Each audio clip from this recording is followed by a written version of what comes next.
सैकड़ों घुसपैठिए सैकड़ों की संख्या में प्रतिदिन देश छोड़कर भाग रहे हैं। क्यों भाग रहे हैं? क्योंकि उन्हें भय है कि उनका असली चेहरा देश के सामने आ जाएगा।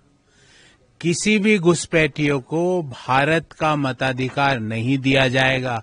ममता बनर्जी जी, कान खोलकर सुन लीजिए। कोई भी घुसपैठिया है, उसको भारत के लोगों का कर का पैसा उनके विकास में खर्च नहीं किया जाएगा। हमारा ध्येय भारत के लोगों का साथ और भारत के लोगों का विकास है। आपका ध्येय घुसपैठियों का साथ, घुसपैठियों का विकास है। घुसपैठियों का साथ और घुसपैठियों के विकास से अब बंगाल सरकार नहीं चलेगी। अब बंगाल में आगामी चुनाव में भारतीय जनता पार्टी की सरकार बनने जा रही है और जो बंगाल के लोगों का साथ और बंगाल के लोगों का विकास पे आधारित होगी। आप कितना भी प्रयास कर लीजिए, घुसपैठियों को भारत के विकास में खर्च होने वाला पैसा उनके हवाले नहीं किया जाएगा।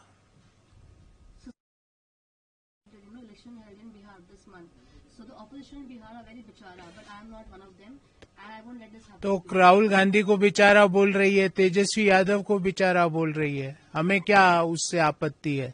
ममता बनर्जी राहुल गांधी को बेचारा बोल रही है।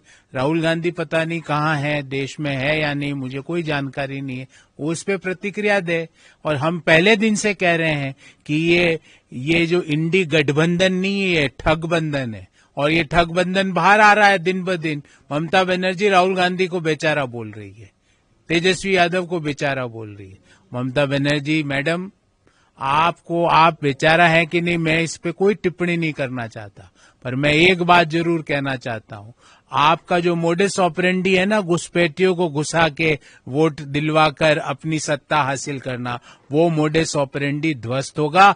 घुसपैठियों के कारण कोई भी व्यक्ति, कोई भी दल बंगाल में नई सरकार नहीं बना सकता। एसआईआर प्रक्रिया से घुसपैठियों को चिन्हित करके उन्हें देश के बाहर भेजा जाएगा। ऑलरेडी सैकड़ों की संख्या में वो जा रहे हैं, सिर्फ एसआईआर प्रक्रिया के डर से ही भागना शुरू हो चुके हैं।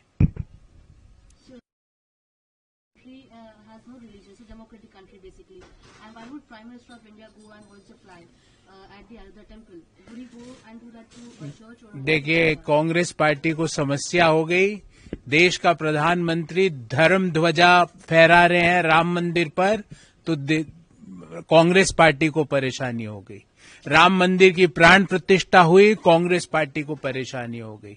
भगवान राम का दिव्य मंदिर, भव्य मंदिर बना, सैकड़ों करोड़ों लोग प्रतिदिन दर्शन करते हैं, कांग्रेस पार्टी को उसकी परेशानी है।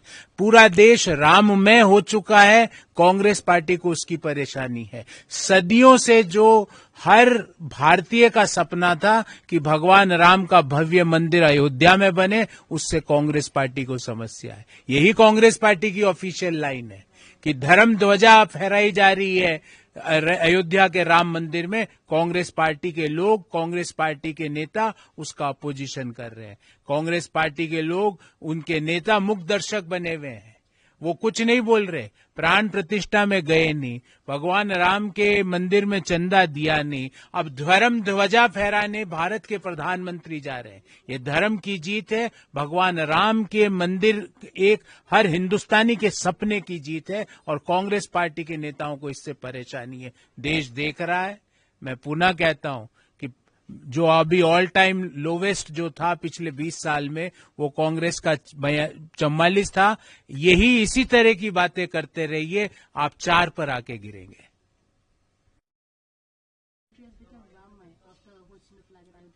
देखिए, राममय का क्या अर्थ है?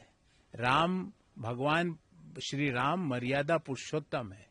वो एक जीवन जीने की शैली देते हैं। वो जीवन में कठिन समस्याओं को निराकरण करने का एक रास्ता दिखाते हैं।